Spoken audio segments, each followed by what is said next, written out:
What's up guys, it's WhiteBox here. It's been a little bit since I made a video. I was on vacation for a little bit. I've been a little busy since I got back. Been trying to work on the project more than focusing on videos, but I'm going to start making videos weekly again. Planning on remastering the hometown map from Hot Pursuit 3, so if you want that in an upcoming update, make sure to drop a like. Get 100 likes on this video, I'll remaster the map, or we hit 1,000 subs, whichever comes first. Now let's get on with the update. Hey guys, it's WhiteBox again. Today we're going to look at a few things featured in this update. Most of the stuff in this patch is me fixing old code and under the hood stuff. First thing I'd like to note is that the Integra Type bar has been added to the game. This is the Need for Speed Pro Street model, but it features the Underground 1 vinyl. This car currently has stock and wide body aftermarket parts in the game. The next thing I'm going to talk about, which you probably already noticed, that there's a mini-map now. Right now this is experimental and I'm still testing a bunch of things with it. So not all the roads are mapped out yet. Gonna note some important under the hood stuff that came out this patch. Most of the car logic doesn't run per tick anymore. Basically this means that all the checks that were being ran when the car was doing things in the world was happening per frame. So let's say if you're running at 200 FPS, you would be running that code 200 times per second.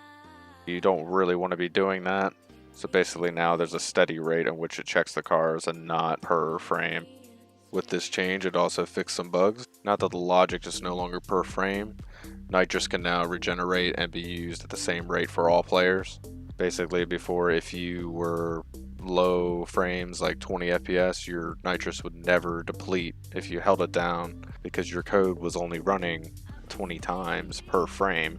Instead, the person with 200 FPS, their nitrous would deplete immediately, and obviously that would be an issue.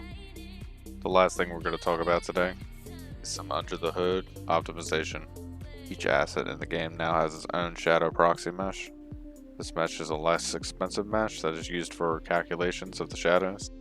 Each face on a mesh are used in shadow calculations, so having less is better. This also lets me get more detail on the mesh since I'm not limiting myself to a certain amount of materials based on shadows.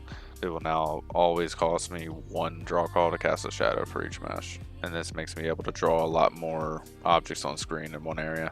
And that's going to wrap up today's video. I'm going to be bringing a lot of map content out pretty soon, so make sure you stay tuned. Make sure to subscribe to stay updated. Check out the Discord below if you want to test out the game. Thank you all for watching, and I'll see you all next week.